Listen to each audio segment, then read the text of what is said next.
আমার ইচ্ছা আছে সিপিএম বামেদের সঙ্গে আন্ডারস্ট্যান্ডিং করে ভোট করার। তাই ভারতবর্ষের বিজেপি পার্টিকে অনুপ্রবেশ এবং ভোটারের সঙ্গে বাংলাদেশি এই যে 1, 2, 3 লাইন মিলিয়ে দিল, যে ভোটার মানে অনুপ্রবেশকারী মানে বাংলাদেশি, এদের ধরতে হবে, রুখতে হবে। এই তত্ত্বের নায়িকা হচ্ছে পশ্চিমবঙ্গের মুখ্যমন্ত্রী মমতা ব্যানার্জি। গুরুগ্রামে গিয়ে যান, খোঁজ নিয়ে দেখুন, তাদের বাড়ি ঝি নেই, তাদের মাথা খারাপ। তাদের বাড়ি কাপড় কাচার লোক নেই, তাদের মাথা খারাপ। তাদের বাড়ি ড্রেন পরিষ্কার করার লোক নেই, তাদের মাথা খারাপ। কারণ এই ড্রেন পরিষ্কার করা, কাপড় কাচার সব লোক এরা বাংলায় কথা বলে। এটাই আমাদের বাংলার স্ট্যাটাস। বাইরে সাধারণ মানুষের সঙ্গে কিন্তু পরিযায়ী শ্রমিকদের কোনো দ্বন্দ্ব নাই। আবার বলছি, পশ্চিমবঙ্গের মুখ্যমন্ত্রী যে স্লোগানটা দিচ্ছে, দয়া করে আপনারা সেটাকে গুলিয়ে দেবেন না। নমস্কার, আপনারা দেখছেন হাউ, আমি কৌশিক রয়েছি আপনাদের সঙ্গে। এখন আমরা আছি মুর্শিদাবাদ জেলা কংগ্রেস অফিসে। আজ আমাদের সঙ্গে রয়েছে বহরমপুর জেলার ভূমিপুত্র, দীর্ঘদিনের সাংসদ অধীর রঞ্জন চৌধুরী মহাশয়। অধীর রঞ্জন স্যারকে আমাদের চ্যানেলে স্বাগত। স্যার, প্রথমেই আপনার কাছে যে প্রশ্নটি রয়েছে, যে এই কিছুদিন আগে বিহারে এসআইআর করা হয়েছে, এসআইআর মাধ্যমে বহু ভোটারকে ভোটার লিস্ট থেকে বাদ দেওয়া হয়েছে। এটা কি মানে ঘুরপথে বিজেপি এনআরসিকে চালু করতে চাইছে? দেখুন, একটা উদ্দেশ্য তো আছেই পিছনে।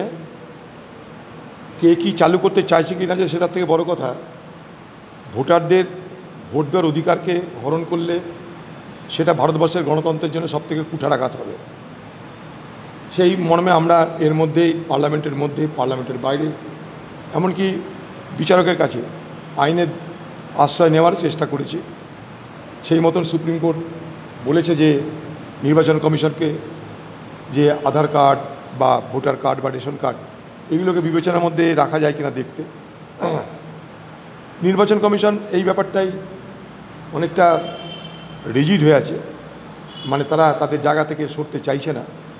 ভারতবর্ষের মতো দেশে, যেখানটায় 146 কোটি মানুষের বাস, যেখানে শিক্ষার অভাব, অজ্ঞতা যেখানে চরমে, যেখানটায় মানুষের কাছে সব কিছুর গম্য নয়, মানে এমন জায়গায় মানুষ থাকে যেখানে পথ নেই, ঘাট নেই, স্কুল নেই, অফিস নেই, ইন্টারনেট নেই, এরকম হাজার হাজার গ্রাম আছে। মানুষের কাছে শিক্ষা দীক্ষা নেই। মানুষ যারা নোম্যাডিক টাইপ আছে, যারা ঘুরে বেড়ায়, আজ এখানে কাল সেখানে পেটের ধান্দায়, যাদের ঘর নেই, বাড়ি নেই, কিন্তু তারা ভারতবর্ষের নাগরিক। স্বাধীনতার সময় থেকে তারা ভারতবর্ষের নাগরিক, তাদের ভোট দেওয়ার অধিকার আছে। তারা এতদিন ভোট দিয়ে এসছে, এতদিন তারা ভোট দিয়েছে এপিক কার্ড, আধার কার্ড, রেশন কার্ডের উপরে ভিত্তি করে। হঠাৎ করে তাদের কাছে 11টা নতুন ডকুমেন্টের উপরে তাদের প্রমাণপত্র চাওয়া হচ্ছে। সেই প্রমাণপত্র তারা কোথা থেকে দেবে আমার জানা নেই। মনে করুন, আজও রিমোট এরিয়ায়, আজও প্রত্যন্ত এলাকায় সন্তানের জন্ম হয়, তাদের বার্থ সার্টিফিকেট তো সরকারিভাবে হয় না। সেই বার্থ সার্টিফিকেট গ্রামের যারা দায় মা তারা দেয়, তো তাদের কাছে ফর্মাল বার্থ সার্টিফিকেট কোথায় পাবে তারা? তো স্বাভাবিকভাবেই মানে ভোট আর প্রমাণ করার দায়িত্ব, অর্থাৎ আমি যে নাগরিক, আমি যে ভোট দিতে পারবো, এটা প্রমাণ করার দায়িত্ব মানুষের উপর চাপিয়ে দেওয়া হচ্ছে। উল্টোটা হওয়া উচিত, যে ইলেকশন কমিশন বা সরকার ঠিক করবে কোনটা আমাদের নাগরিক। তা না করে মানুষকে বলা হচ্ছে তুমি নাগরিক, তোমার প্রমাণ দাও। যে লোকটা সকাল থেকে রাত পর্যন্ত খেটে খায়, রোজগার নাই, যার দুবেলা আহার জোটানো, যার জীবনের সবথেকে বড় লক্ষ্য, সে তার নাগরিক কিনা সেটা প্রমাণ দিতে সে একটাকে মাথার ঘাম পায়ে ফেলতে হবে। এটা কি গণতন্ত্র? স্বাভাবিকভাবেই ভোটার নাম যদি ভোটার লিস্ট থেকে বাদ যায় এবং সেই সংখ্যাটা যদি বিহারের সংখ্যাটা যে 65 লাখ হয়, তাহলে দুশ্চিন্তার বিষয় তো বটেই। আরও বড় কথা, ফান্ডামেন্টাল কোশ্চেন, যে 65 লাখ অবৈধ ভোটার, ভারতবর্ষে কোটি কোটি অবৈধ ভোটার বলে আজকে এসআইআরের মাধ্যমে যা বলবার চেষ্টা হচ্ছে, তাহলে প্রথমে ভারত সরকারকে অবৈধ সরকার ঘোষণা করতে হবে। ভারত সরকার ইললেজিটিমেট গভর্নমেন্ট, কারণ ভারত সরকার যাদের ভোটে আজকে সরকার চালাচ্ছে, প্রধানমন্ত্রী মোদি যাদের ভোটে আজকে প্রধানমন্ত্রী হয়েছে, সেই ভোট তো বৈধ নয়, সেখানে তো অবৈধ ভোট আছে।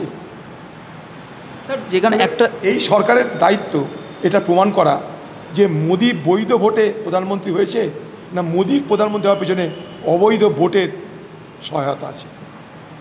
স্যার, আরেকটা কথা যেটা বলতে চাইছি, যে দীর্ঘদিন ধরে আপনি যেই সংসদ মানে যেই জায়গা থেকে প্রতিনিধিত্ব করে এসছেন, সেখানে দাঁড়িয়ে এই সময় সবথেকে বেশি পরিযায়ী শ্রমিক বেশি। আজ সেই পরিযায়ী শ্রমিককেই ভিন রাজ্যে গিয়ে বাংলা ভাষা বলার জন্য স্যার যে বাংলাদেশি তকমা পেতে হচ্ছে, এমনকি পেলোডারে করে তাকে কাঁটাতারে ছুঁড়ে ফেলে দেওয়া। কতগুলো জিনিস গুলিয়ে দিচ্ছেন মুখ্যমন্ত্রী কথা মতো।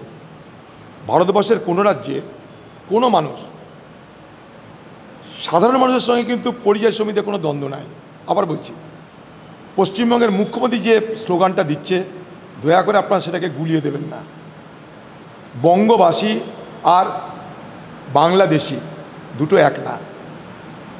আপনি ভারতবর্ষের যে কোনো রাজ্যে যান বাঙালি পাবেন, ভারতবর্ষের যে কোনো রাজ্যে যান কিছু পান আর না পান, একটা কালী মন্দির পাবেন, বাঙালি মুসলমান পাবেন, যে কোনো রাজ্যে যান, মহারাষ্ট্র হোক, দিল্লি হোক, ভারতবর্ষের যে কোনো রাজ্যে। সেখানকার কিন্তু সাধারণ মানুষের সঙ্গে কোনো বাংলা ভাষায় কথা বলা মানুষের কোনো বৈরতা নেই, এতটুকু নেই।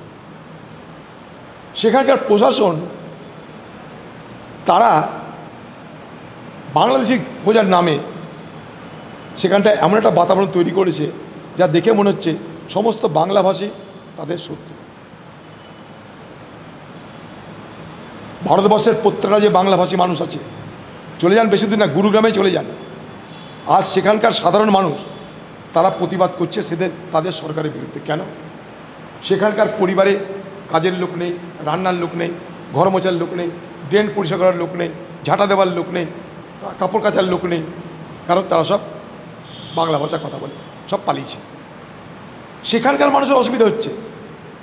এটা প্রশাসন ভার্সেস প্রশাসন মোকাবিলা করতে হবে। ওখানকার প্রশাসন যদি বলে এই যে এতগুলো বাংলাদেশি, পশ্চিমবঙ্গের প্রশাসনকে প্রমাণ করতে হবে না এরা বাংলাদেশি নয়, তাহলে পশ্চিমবঙ্গ সরকার উচিত প্রত্যেকটা রাজ্যের প্রত্যেকটা রাজধানীতে সেখানে তাদের আধিকারিকদের, অফিসারদের তাদের সেখানটায় নিয়োগ করা এবং বার্তা দেওয়া সেই রাজ্যের বাঙালি পরিযায়ী শ্রমিকদের যে তোমাদের জন্য আমরা আছি, কোনো কিছু অত করলে বলো। এতদিন পর পশ্চিমবঙ্গের মুখ্যমন্ত্রী মনে হয়েছে একটা হেল্পলাইন চালু করি। কেন? এ কথা তো আমরা কোভিডের সময় থেকে বলেছি, করোনার সময় থেকে বলছি কথা। করোনার সময় পশ্চিমবঙ্গের মুখ্যমন্ত্রী বলে 53 লাখ পরিযায়ী শ্রমিক আছে, আজকে বলছে 22 লাখ। করোনার সময় পশ্চিমবঙ্গের মুখ্যমন্ত্রী বলল পরিযায়ী শ্রমিক ফিরে এসো, 2 লক্ষ টাকা তোমাদেরকে প্রত্যেককে অনুদান দেবো, কাজ দেবো, দিয়েছে? কাউকে দেয় না। আজকে নিতান্ত বাধ্য হয়ে হাজার হাজার লক্ষ লক্ষ পরিযায়ী শ্রমিক বাইরে কর্ম করতে গেছে। আজকে তাদের উপর যে দুর্যোগটা নেমে এসছে, সেই দুর্যোগটাকে হাতিয়ার করে এখানে কিন্তু নির্বাচন করার চেষ্টা হচ্ছে। এটা দুর্ভাগ্যের। 21শে জুলাইয়ের মঞ্চ থেকে আমরা সেটা কিন্তু দুর্ভাগ্যের। আমার বক্তব্য এই জায়গাটায় যে তাদের দুর্ভাগ্যের সঙ্গে, তাদের অসুবিধার সঙ্গে পশ্চিমবঙ্গ সরকার এক মঞ্চে দাঁড়িয়ে তাদেরকে রক্ষা করার চেষ্টা করছে না, উল্টে তাদের এই অসুবিধাকে হাতিয়ার করে, তাদের এই হয়রানিকে পুঁজি করে পশ্চিমবঙ্গের তৃণমূল সরকার এখানে ভোটের বাদ্য বাজাচ্ছে। এটাই দুর্ভাগ্য। পেলোডারে করে স্যার কালকে কালিয়াচকের এক পরিযায়ী শ্রমিককে রাজস্থান থেকে এনে পেলোডারে কাঁটাতারের ওপরে ফেলে দেওয়া হয়েছে, তারপরে গিয়ে পশ্চিমবঙ্গ প্রশাসনের টনক নড়েছে, তারপরে তারা হেল্পলাইন শুরু করছে। সেটাই তো বলছি, এটা তো অনেক আগে করা উচিত ছিল। গত করোনার সময় থেকে আমি একটাই দাবি করে এসেছি যে পশ্চিমবঙ্গ সরকার করোনার সময় বুঝে নিয়েছিল যে কত লক্ষ পরিযায়ী শ্রমিক বাইরে আছে। আমি তার সাক্ষী। সেই দিন পরিযায়ী শ্রমিকদের জন্য প্রতিদিন অন্তত 1,500 করে কল ধরেছি আমি মানে আমি একা না, আমার পরিবারকে সবাইকে সেখানটায় আমি কাজে লাগিয়ে আমি জানি। সেই সময় আমি বলেছিলাম একটা মন্ত্রক করা হোক পরিযায়ীদের জন্য, তাদের জন্য ডাটা ব্যাংক তৈরি করা হোক, তারা কোথায় আছে তাদেরকে আইডেন্টিটি কার্ড দেওয়া হোক, তারা কোথাও বিপদে পড়লে কীভাবে যোগাযোগ করবে তার তথ্য দেওয়া হোক, তারা অসুবিধায় পড়লে সঙ্গে সঙ্গে কী করে সাহায্য পাবে তার চেষ্টা করা হোক। কিছু করেনি। এতদিন পর যখন ভোটের বাজার, যখন এটা নিয়ে সরগরম মহল, তখন তাদের মনে পড়ছে। পশ্চিমবঙ্গের মুখ্যমন্ত্রীকে বলবো, যখন ওয়াকআপ নিয়ে আমরা আন্দোলন করছি তখন আপনি বলছেন দিল্লি যাও, ওখানে গিয়ে আন্দোলন করো। আজ বাংলাদেশি বা বাংলাভাষীদের নিয়ে যখন সারা ভারতবর্ষে প্রতিবাদ জানাতে চাইছি আমরা, তখন আপনি বলছেন এই পশ্চিমবঙ্গের মুখ্যমন্ত্রী আপনি বাইরে না গিয়ে আপনি এখানে চিৎকার করছেন। আপনি কেন দিল্লি যাচ্ছেন না? এখন আপনার তো উচিত দিল্লি গিয়ে প্রতিবাদ করা। প্রত্যেকটা রাজ্যে যান, সেখানকার মুখ্যমন্ত্রীর সাথে কথা বলুন, সেখানকার মুখ্যমন্ত্রীকে জিজ্ঞেস করুন, চেস করুন, ভারতবর্ষের গৃহমন্ত্রীকে চেস করুন, ভারত সরকারকে চেস করুন কী হচ্ছে এগুলো, তবে তো থামবে। আপনি কিছু না, এই পরিযায়ী শ্রমিকদের বেহাল অবস্থা আপনার নির্বাচনের ভোটের পুঁজি। এটা আমাদের দুর্ভাগ্য। এই বাংলায় আমরা বসবাস করি। আর পশ্চিমবঙ্গের বাঙালিরা তাদের যে কি হালাত, গুরুগ্রামে গিয়ে যান, খোঁজ নিয়ে দেখুন, তাদের বাড়ি ঝি নেই, তাদের মাথা খারাপ, তাদের বাড়ি কাপড় কাচার লোক নেই, তাদের মাথা খারাপ, তাদের বাড়ি ড্রেন পরিষ্কার করার লোক তাদের মাথা খারাপ, কারণ এই ড্রেন পরিষ্কার করা কাপড় কাচা সব লোক এরা বাংলায় কথা বলে। এটাই আমাদের বাংলার স্ট্যাটাস বাইরে। মালদা মুর্শিদাবাদে একসময় কিছুদিন আগে যে দাঙ্গাটা হয়েছিল সেটাতে আপনি কি দেখছেন যে আরএসএসের ভূমিকা কতটা আর তৃণমূল কতটা মদত দিচ্ছে এতে? তদন্ত হয়েছিল হাইকোর্টের, আমি তো তদন্ত করিনি, হাইকোর্ট তদন্ত করে বলেছে তৃণমূলের নেতারা দাঙ্গা লাগিয়েছিল, তাদের নাম বলে দিয়েছে। এখনো পর্যন্ত তেমন কেউ অ্যারেস্ট হয়নি। আপনি কি দেখছেন যে মানে সরকারি মদত তাহলে কেউ অ্যারেস্ট হয়? মানে সাম্প্রদায়িকতার মেরুকরণ কি তার মানে বহরমপুরের মাটিতে বাড়ছে দিনের পর দিন ধরে? বহরমপুরে না, সারা বাংলায় বাড়ছে, এটাই হাতিয়ার। এতে কাকে দোষ দিচ্ছে? মানে খাল কেটে কুমির? দুটোই দোষ। খাল কেটে কুমিরের যে মমতা ব্যানার্জি বিজেপিকে লাল কার্পেট বিছিয়ে নিয়ে এসছে বাংলায়। আরএসএসের শাখা সংগঠন হাজারে হাজারে বেড়েছে। আরএসএসকে বিজেপিকে মমতা ব্যানার্জি পশ্চিমবঙ্গে উষ্ণ অভ্যর্থনা জানিয়েছিল। আজকে যে এনআরসির কথা বলা হচ্ছে, সেই এনআরসি 2003 সালে আইন করে ভারত সরকার চালু করতে চেষ্টা করেছিল। সেই ক্যাবিনেটের মন্ত্রী ছিল মমতা ব্যানার্জি, সেদিন তার বিরোধিতা করেনি, অথচ ক্যাবিনেটে পাস করে তবেই পার্লামেন্টে পাস হয় এনআরসি, সেদিন কিন্তু মমতা ব্যানার্জি বিরোধিতা করেনি। এই মমতা ব্যানার্জি প্রথম ভারতবর্ষের পার্লামেন্টকে চিনিয়েছিল অনুপ্রবেশ কাকে বলে। পার্লামেন্টের মধ্যে অনুপ্রবেশ এবং ভুয়া ভোটার এবং বাংলাদেশি এই তত্ত্ব খাড়া করেছিল বাংলার মুখ্যমন্ত্রী। তাই ভারতবর্ষের বিজেপি পার্টিকে অনুপ্রবেশ এবং ভোটারের সঙ্গে বাংলাদেশি এই যে 1, 2, 3 লাইন মিলিয়ে দিল, যে ভোটার মানে অনুপ্রবেশকারী মানে বাংলাদেশি, এদের ধরতে হবে, রুখতে হবে, এই তত্ত্বের নায়িকা হচ্ছে পশ্চিমবঙ্গের মুখ্যমন্ত্রী মমতা ব্যানার্জি। মমতা ব্যানার্জি বিজেপিকে শিখিয়েছে এই তত্ত্বের কথা।